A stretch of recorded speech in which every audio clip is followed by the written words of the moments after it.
Passeggiare lentamente sulla riva del Noncello, star lontano finalmente dal casino della gente e sentire solamente l'acqua scivolare piano e le voci dei bambini arrivare dai giardini.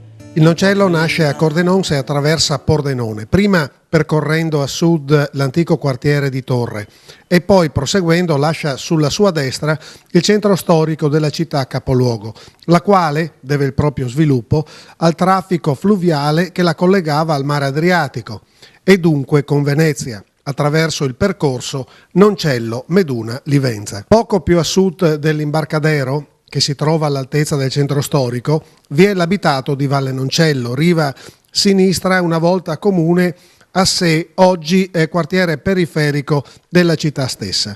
Il fiume a quell'altezza divide anche gli abitati, Porcia, riva destra, e Pordenone, riva sinistra, dopodiché si immette nel fiume Meduna presso Visinale di Pasiano. Già nel XII secolo è attestato un porto sul Noncello. Anticamente le barche attraccavano proprio in prossimità della città, ma successivamente il porto fu spostato circa 2 chilometri più a valle. Nel XVII secolo la navigazione venne regolata dalla Repubblica Veneta, che assegnò alle imbarcazioni provenienti da Pordenone l'approdo in Venezia alla riva del Carbon, dalla parte del traghetto di San Luca, mentre il 27 gennaio 1690 il collegio alla milizia da Mar destinò ai pordenonesi la riva del Ferro vicino a Rialto. Nel 1672 fu introdotto un regolare servizio passeggeri per Venezia, affidato per un mese successivamente a ciascuna barca della fraglia dei barcaioli pordenonesi. Il burchiello partiva da Pordenone il sabato e ripartiva da Venezia il martedì alle 4 di notte, compiendo complessivamente un tragitto di circa 150 chilometri. Anche il servizio postale tra Pordenone e Venezia si svolgeva principalmente per via fluviale. Il Procaccia salpava da Pordenone il martedì e da Venezia il venerdì. La posta giungeva a Pordenone il sabato, che era anche giorno di mercato.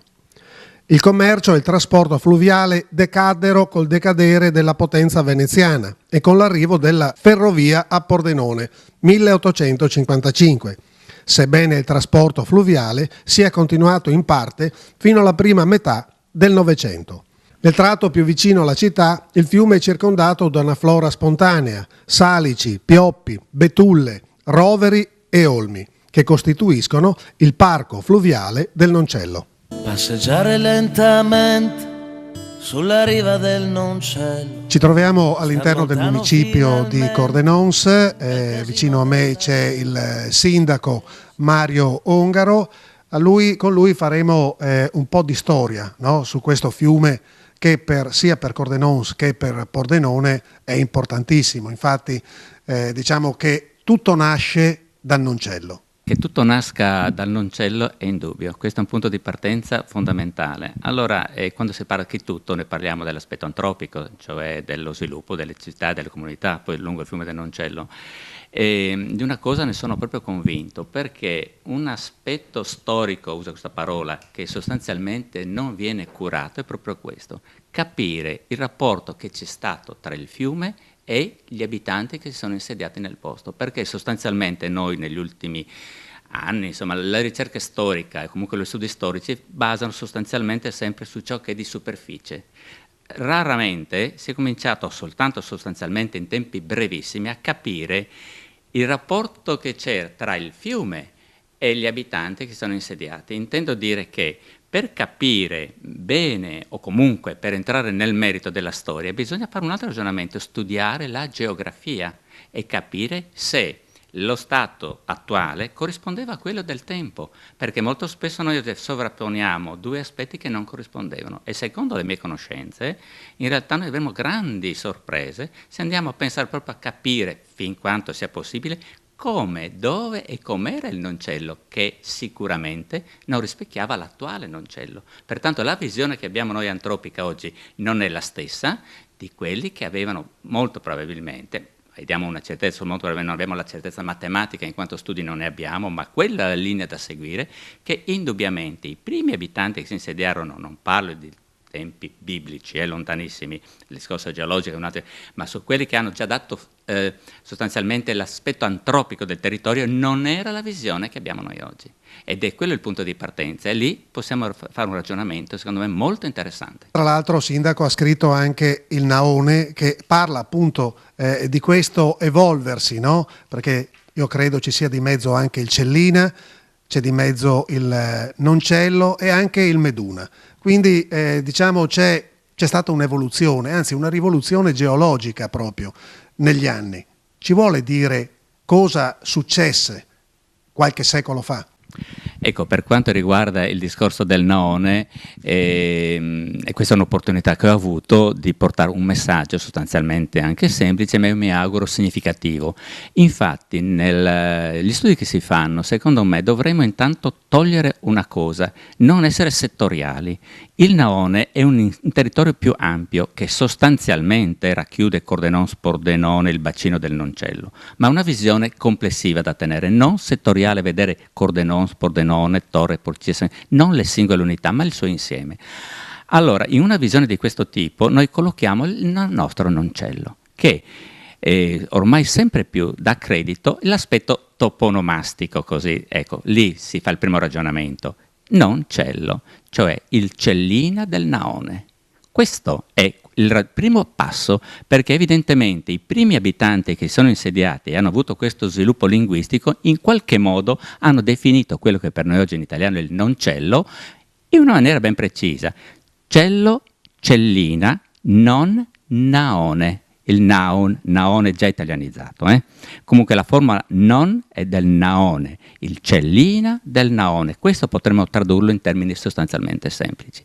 Ora è evidente che noi dobbiamo pensare a un percorso unitario da Montereale a uno sviluppo ai piedi del conoide o della conoide, e quello il noncello. Noi dobbiamo pensare a uno sviluppo antropico in una realtà dove c'era un unico percorso che da Montereale scendeva ai piedi del conoide, che faceva da raccoglitore. Un conoide, tra l'altro, che era ricchissimo d'acqua, perlomeno fino all'altezza di San Quirino, ma là c'erano i colisielli, ma questo fino a epoca assolutamente recente, fino al 600, al 700, si leggono poi documenti con colisielli, parlo di discorso idrico, come dei colli. No, erano dei corsi d'acqua che defluivano su tutta la conoide e il noncello faceva da raccoglitore.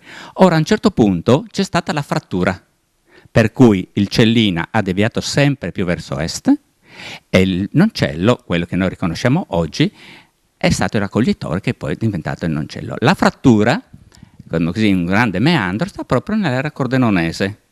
Quando e come sia avvenuta questo non lo sappiamo, però alcuni scavi sono stati fatti dei lavori proprio per la realizzazione di una centrale, e alcuni elementi che sono emersi, abbiamo una certezza matematica che questo stravolgimento non è biblico, o comunque nel senso che sia lontanissimo storicamente da noi, è avvenuto a antropizzazione già presente sul territorio, perché sono state trovate delle tracce in profondità proprio su questo settore di rottura. Ora, quando sia avvenuta la rottura, per cui si parlerà di noncello soltanto e di cellina soltanto, non lo sappiamo, perché non abbiamo documentazione, ma la ricerca va fatta lì, e la rottura è avvenuta perché a un certo punto i fiumi andavano sul Meduna e il Cellina partiva, e il noncello, andava per conto proprio, e quello che poi si è avuto lo sviluppo del noncello che noi vediamo oggi. Però la rottura è avvenuta lì. Questo secondo me va studiato, indubbiamente è molto complessa la cosa, però sempre più l'attenzione anche degli studiosi va in questo senso, e quelle piccole tracce trovate in una certa profondità su una stratificazione di territorio di riporto, quindi di sedime alluvionale, è significativo perché è avvenuto successivamente, quindi non in periodo storico lontanissimo. Io butto lì un dato che può essere soltanto esclusivamente di riferimento, circa 1500 anni fa. La famosa devastante alluvione descritta, che l'unico dal Paolo Diacono, che ha stravolto i fiumi, i corsi, stravolto le Venezie, molto probabilmente può essere un elemento significativo di ricerca storica. Sicuramente io credo che stare attenti a questo discorso del Cellina-Noncello sia oggi all'attenzione un po' di tutti, insomma, anche perché poi il noncello era storicamente, questa è un'epoca romana, poi alto medioevale, fino a Torre, dove c'era lì l'aspetto portuale sempre più ormai si sta pensando che era lì il porto navigabile, che poi il Noncello è stato un riferimento per tutto il dominio austriaco. Ecco, vediamoci, il Noncello era questo importante divenuto nel tempo. Lei faceva riferimento al porto di Torre, dove c'è la villa romana, e anche al porto di Pordenone, dove adesso c'è il parcheggio Marcolin e c'è un piccolo molo. Però alcuni sostengono che ci sia stato un porto anche a Cordenons. Guardi, sulla presenza di un porto a Cordenons io non ho alba e lo escluderei a priori per una serie di dati che secondo me lo escludono subito. Cordenons sì ha avuto una sua importanza storica sul piano della centralità della corte regia e così via, è un altro aspetto, ma un porto a Cordenons per me è inimmaginabile o impensabile, in quanto non c'era la comunità che potesse permettere questo. Ora, le mie conoscenze su questo, io faccio abbastanza forza, sta nel fatto che se parliamo ad ampi periodi storici, l'aspetto della romanità era Torre esclusivamente ed era lì la centralità. Già Cordenons, l'aspetto così del fiume che ormai aveva le risorgive, era talmente marginale e anche ininfluente ai fini proprio di un porto, perché non ci sarebbe stato il perché di un porto, c'era sempre una motivazione. Torre era l'aspetto fondamentale, con l'aspetto di grande lustro, di prestigio, quella è stata poi la villa romana di Torre, lì era la centralità. Poi ripartiva l'entroterra portuale. È chiaro che c'era un corso fluviale anche verso Cordenons, dove c'erano le risorgive e le sorgenti del fiume con portate d'acqua maggiori, ma che ci sia stato poi un porto a Cordenons, per me lo escluderei a priori, come non c'era a Cordenons nessuna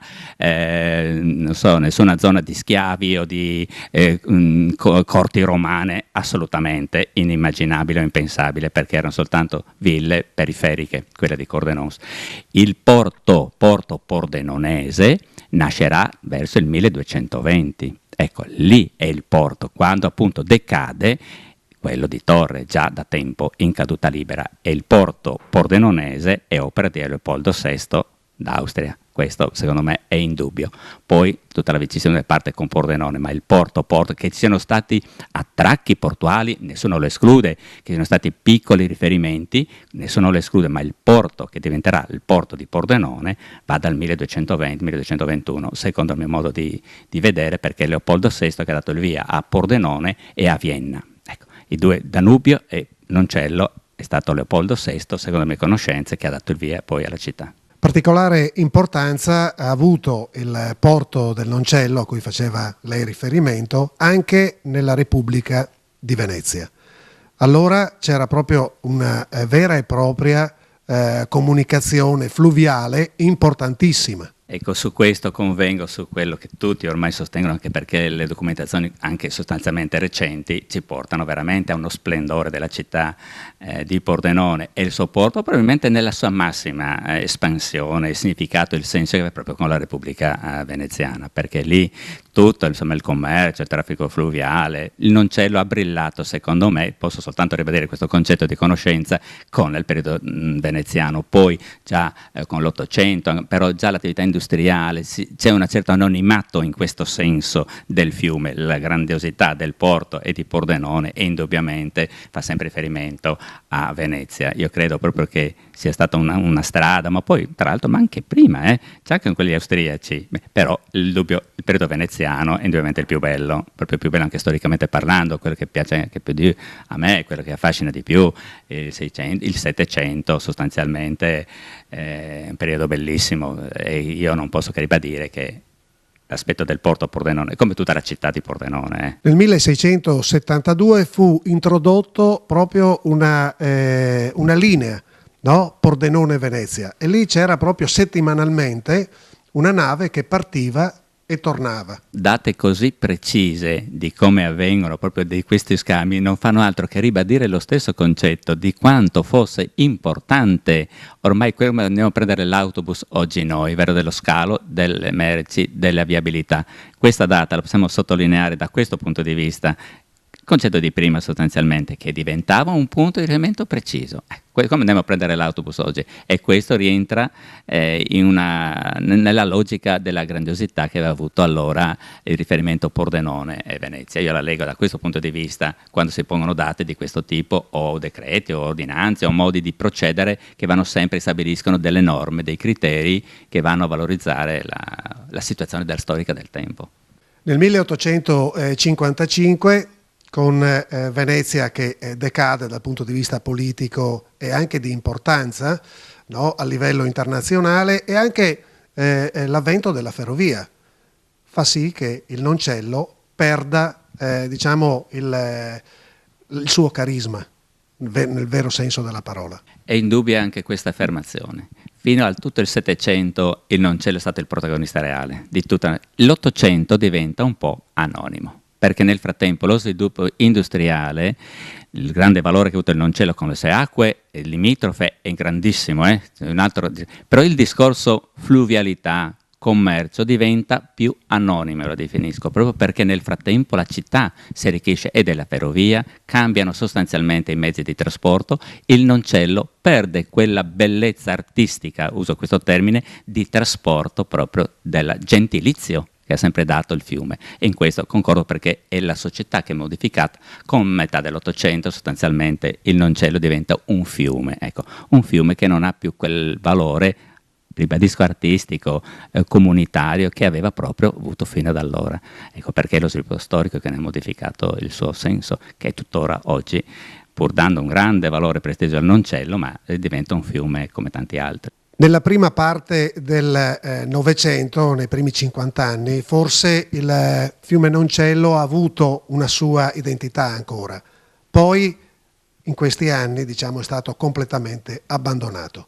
Ora, Pordenone, Cordenons, ha sì un fiume, il Noncello, però ha perso completamente importanza sia dal punto di vista commerciale che dal punto di vista anche turistico. Ampiamente condivisibile questa affermazione. Infatti io credo che l'ottica in cui gli amministratori devono lavorare, Pordenone e Cordenons citando, perché parliamo di questo, ma anche Porcia non l'escludo perché fa parte anche l'alta del bacino, ma anche la parte sud. Coinvolgiamo proprio il Naone di cui le parlavo, tutto il bacino, non soltanto di una comunità rispetto ad un'altra.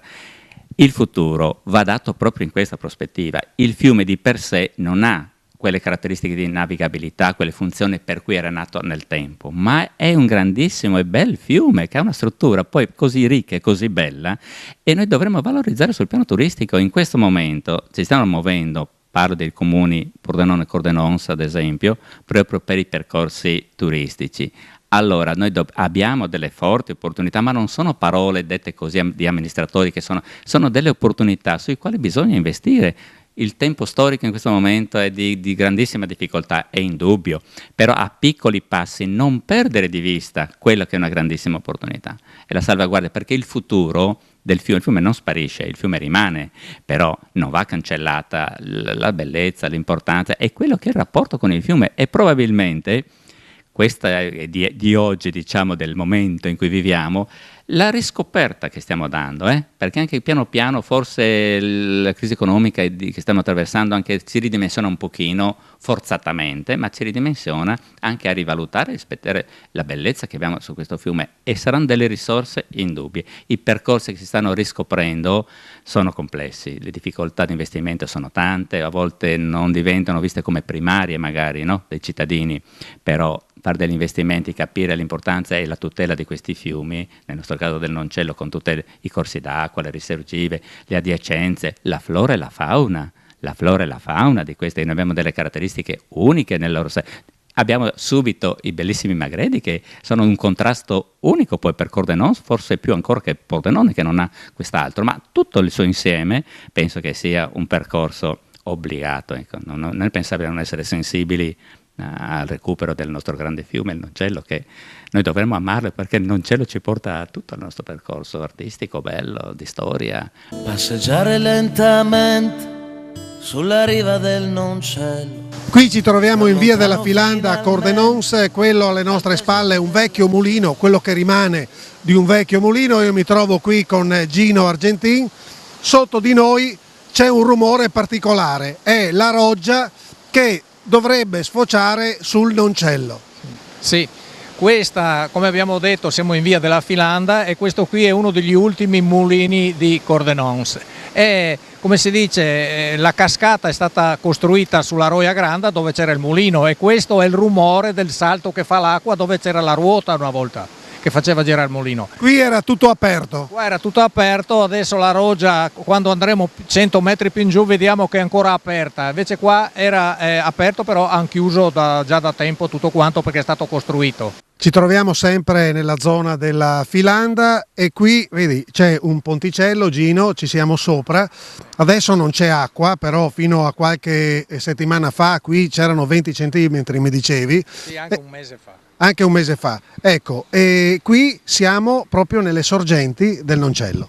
Sì, qui siamo a 100 metri dalle sorgenti, qui siamo in via Cortina e logicamente quello che vediamo che siamo sopra è un ponticello che la gente passa quando c'è l'acqua, quando qui c'è il guado come vediamo, quando c'è l'acqua passano sopra questo ponticello. Gino, ora ci troviamo proprio dentro diciamo, il piccolo ruscello, lo vogliamo definire così, adesso non c'è acqua, difatti Roggia, diciamo. una piccola roggia, adesso non c'è acqua, però questo è il primo ponte sul Noncello. Sì, qui siamo sempre a Cordenons in via Creta e qui come vedete siamo proprio dentro al Noncello che è una roggia all'inizio dove nasce qua a pochi metri e abbiamo anche il primo ponte che è qua a 2 metri. Ecco il primo ponte, poi vedremo il secondo, il terzo, ce ne sono 6 ponti sul Noncello a Cordenons e su Pordenone ce ne sono 3.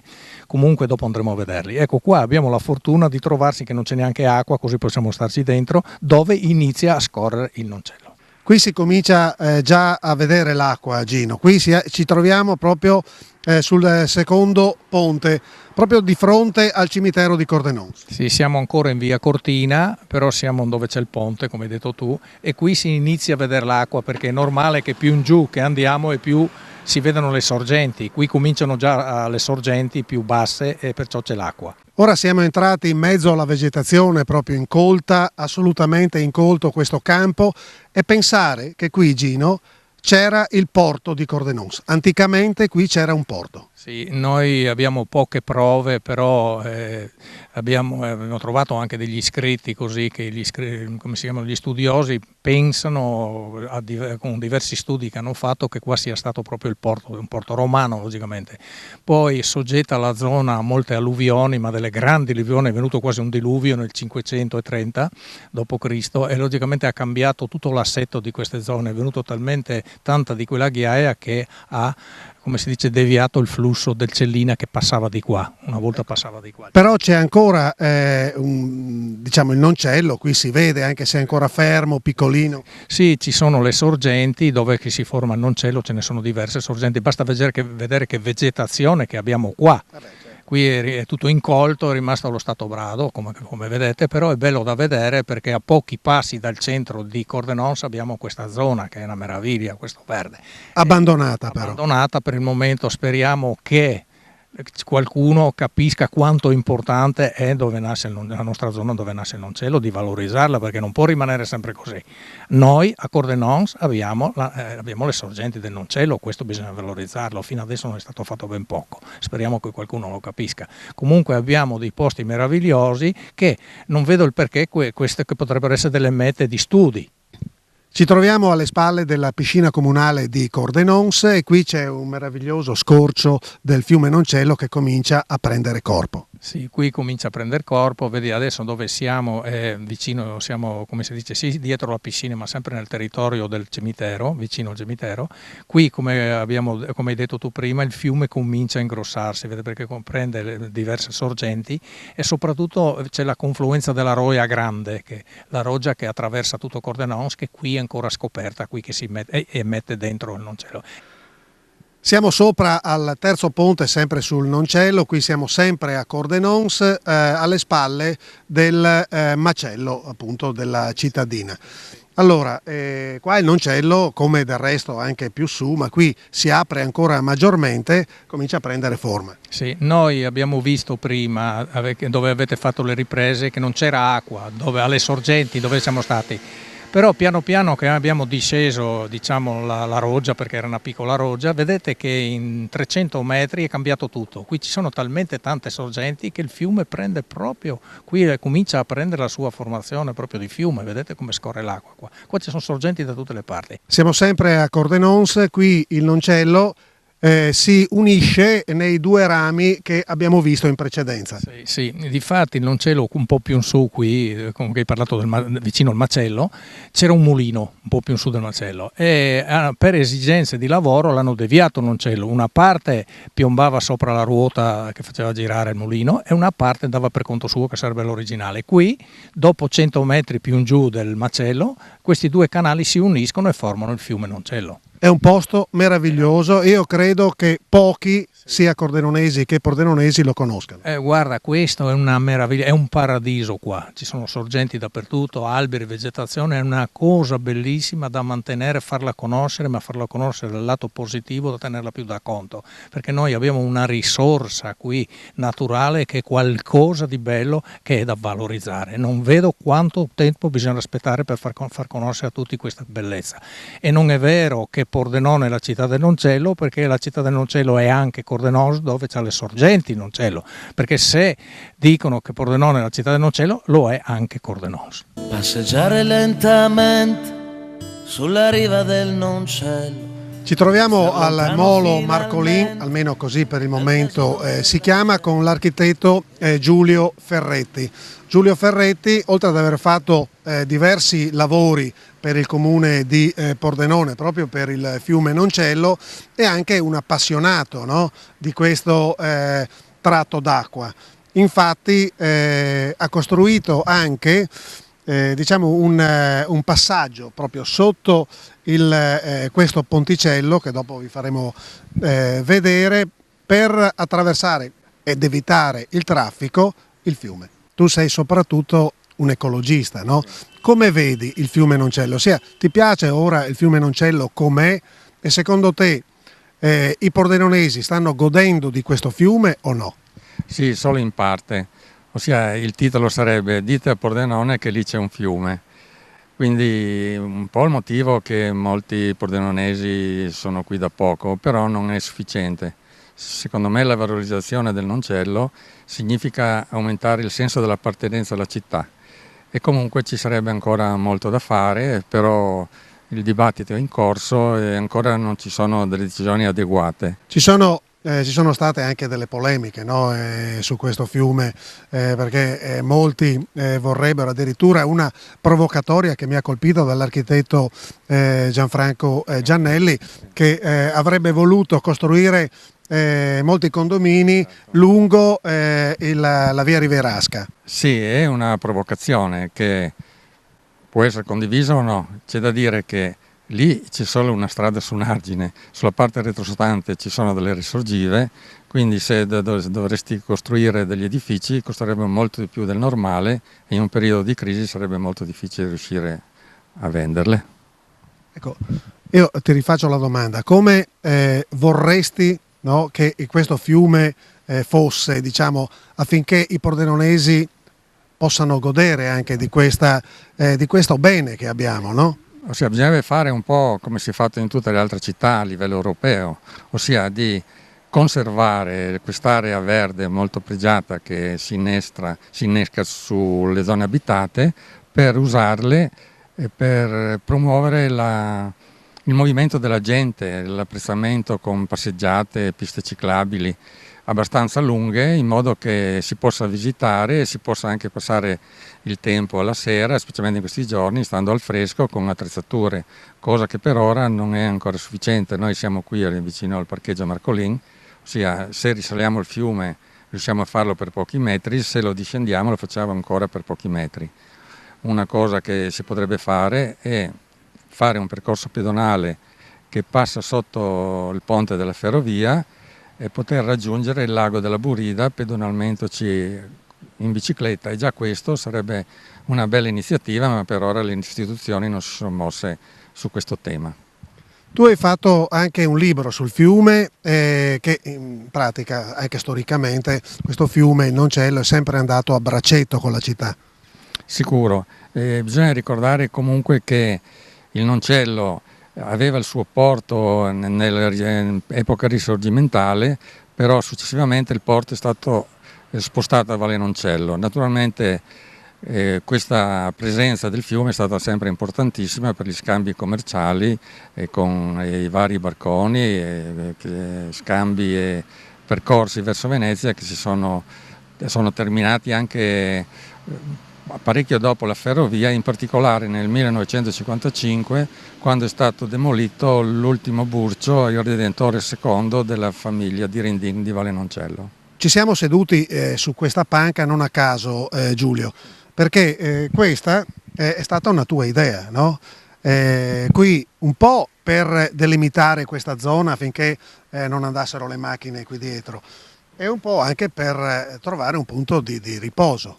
Sì, era un periodo in cui il comune non aveva risorse per acquistare una panchina, penso che oggi sia diverso. Comunque con dei funzionari del comune abbiamo recuperato dei massi che erano del sottopasso della ferrovia, ora demolita, quindi con l'aiuto di un'impresa e poi con gli operai comuni abbiamo messo delle tavole, abbiamo realizzato questa panchina che è l'unica della zona, che comunque ha un discreto successo di frequentazione. Ci troviamo proprio alle spalle, c'è uno scivolo, questo è anche uno scivolo storico, io me lo ricordo da quando ero bambino qui. Esatto, e qui è stato realizzato ai tempi della Filanda Marcolin, quando nella Filanda c'era un luogo dove si portavano le barche, si aggiustavano a cura di una società Portus Naonis di navigazione fluviale che peraltro esiste ancora.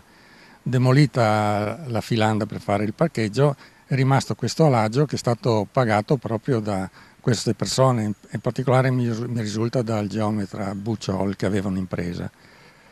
Per ora non c'è molto di più per la navigazione fluviale, in particolare c'è una carenza per quanto riguarda l'alloggio delle canoe.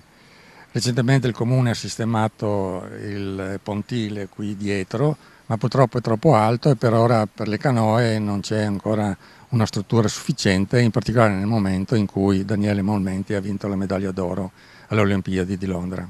E qui siamo nel molo che tu hai considerato troppo alto per le canoe, probabilmente non lo è per i gommoni, no? Perché qui per i gommoni diciamo il molo, l'altezza è giusta in quanto qui si disputa ogni anno la gommonata. Però di fronte proprio al molo c'è una zona particolare, Giulio. Nella parte opposta all'attracco qui c'è un'area verde con il cosiddetto sentiero del pescatore, un percorso pedonale che passa anche sotto il ponte della ferrovia, la cui gestione di quest'area è stata consegnata alla Protezione Civile di Pordenone che ricorrentemente fa dei lavori di sistemazione.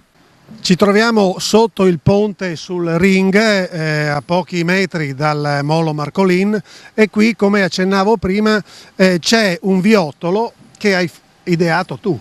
Sì. Infatti il comune mi ha dato la fiducia e mi ha permesso di progettare questo percorso che permette di accedere al Noncello senza attraversare il Ring.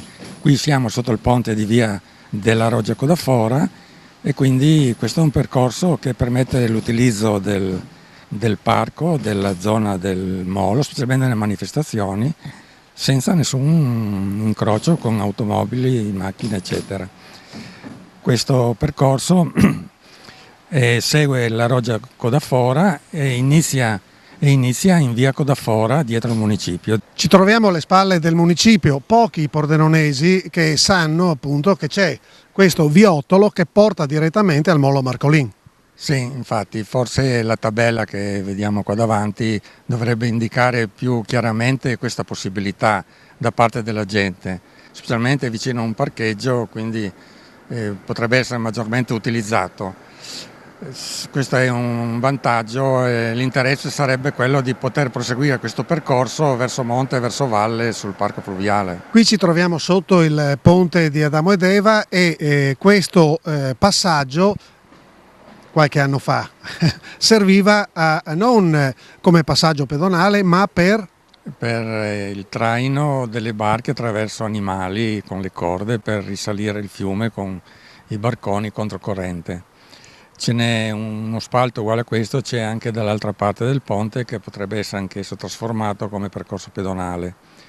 C'è da dire qualcosa del ponte che è stato realizzato e progettato dall'ingegnere Augusto Mior di Pordenone intorno al 1920 ed era apribile proprio per poter far passare le barche attraverso il ponte. Parliamo anche della fauna del Noncello, perché tu mi dicevi, e l'abbiamo visto anche dalle immagini, c'è il temolo, e il temolo, gli esperti sanno, che vive solamente in acque pulite.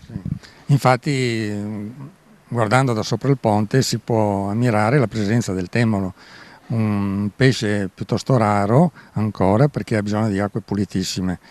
In questo periodo in cui ci sono meno scarichi sul fiume, perché non tutti sono collegati alla fognatura, in agosto il fiume ha acque più trasparenti ed il temolo è molto più presente perché risale proprio approfittando della situazione ecologica più maggiore con acque trasparenti.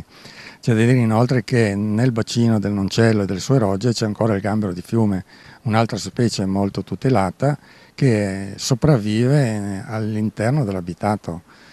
Per non parlare poi della avifauna acquatica costituita da folaghe, gallinelle d'acqua e germani reali che si trovano anche nei laghetti cittadini, quindi a Pordenone c'è la possibilità di ammirare queste cose che molte volte per vederle bisogna fare un viaggio in macchina.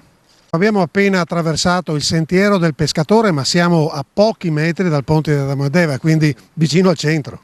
Sì, costeggia la riva sinistra del fiume, è stato realizzato tenendo conto proprio delle vecchie riprese aeree per ricostituire esattamente il sentiero che c'era una volta.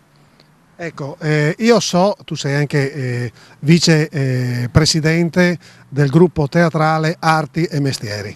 E so che avete fatto anche qualcosa di specifico proprio sul fiume Noncello. Sì, nel passato, si parla quasi 10 anni fa, c'era poco interesse per il fiume, quindi abbiamo preso la decisione di realizzare uno spettacolo teatrale col titolo Storie di fiume per riportare la gente in riva al fiume approfittando di uno spettacolo teatrale che si rappresentava proprio sulla riva, con gli attori che arrivavano in barca. Questo spettacolo si fa ancora oggi e quindi ha avuto più di 100 rappresentazioni e l'abbiamo proposto anche in altre regioni, nel Veneto, nell'Emilia, nel Piemonte e in Lombardia. Passeggiare lentamente sulla riva del Noncello. Ci troviamo all'interno del Museo di Storia Naturale a Pordenone e qui ci sono anche dei modellini di come erano le barche sul Noncello qualche anno fa, vero Giulio? Si dice normalmente da parte degli storici locali che la navigazione fluviale è terminata con la costruzione della ferrovia Venezia-Udine a metà dell'Ottocento. In realtà la navigazione fluviale è terminata nel 1955, praticamente un secolo dopo, con l'abbandono sulla riva dell'ultimo Burcio, il Redentore II, della famiglia di Rindin, nota famiglia di Valle Noncello di navigatori fluviali. Ecco, noi abbiamo questo modellino proprio del Burcio, ce lo vuoi descrivere? Sì, il Burcio era una barca che aveva dai 18 ai 24 metri di lunghezza a fondo piatto, con un'ampia stiva centrale e una piccola cabina sul retro nella poppa e un deposito a prua per le corde, l'ancora e altri materiali d'uso. Non si è mai stabilito quanti quintali o tonnellate portasse, comunque portava almeno la merce di una ventina di carri, quindi c'era un grande risparmio nel personale per il trasporto. E poi c'è questa barca tipica proprio dei pescatori e di chi navigava il Noncello.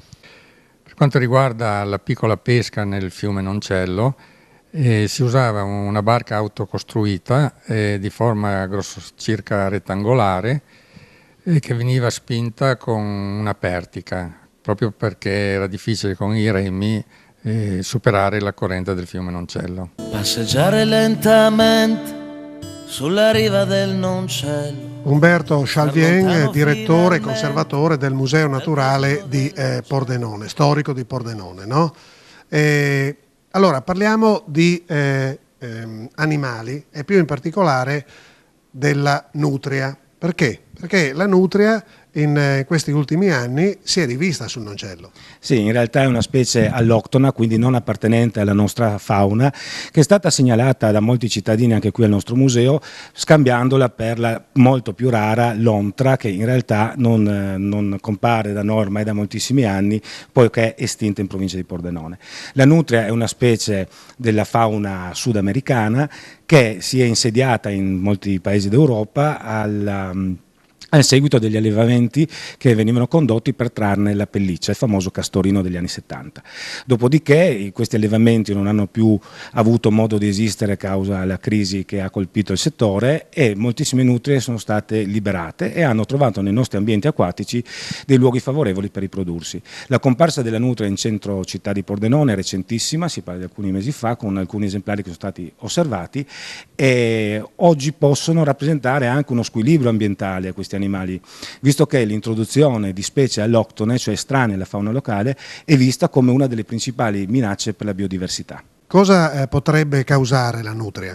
In realtà il danno ambientale è più riferito alla stabilità degli argini dei fiumi, visto che è un animale scavatore e costruisce le tane all'interno degli argini, può provocarne l'indebolimento. L'impatto su fauna e flora è ancora tutto da verificare, ma comunque sicuramente esiste, visto che si tratta di un roditore che in qualche modo incide nell'ecosistema andando a predare o comunque a consumare delle risorse dell'ambiente stesso.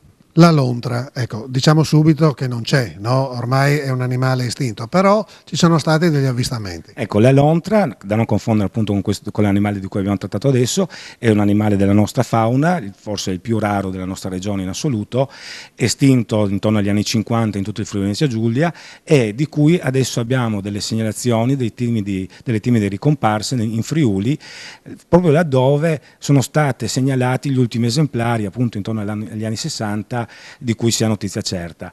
Logico, Pordenone città d'acqua, il pordenonese ricca d'acqua, tutti quanti auspichiamo e ci aspettiamo un ritorno di questo tipo che sarebbe veramente molto importante. Sul Noncello si trovano anche delle conchiglie, Giulio. Sì, sono dei bivalvi d'acqua dolce ed è una curiosità ambientale che sicuramente va segnalata. Come altre cose di questo genere, tipo il gambero di fiume, non diciamo dove si trovano per evitare danneggiamenti, raccolte per collezioni inutili e dannose per l'ambiente.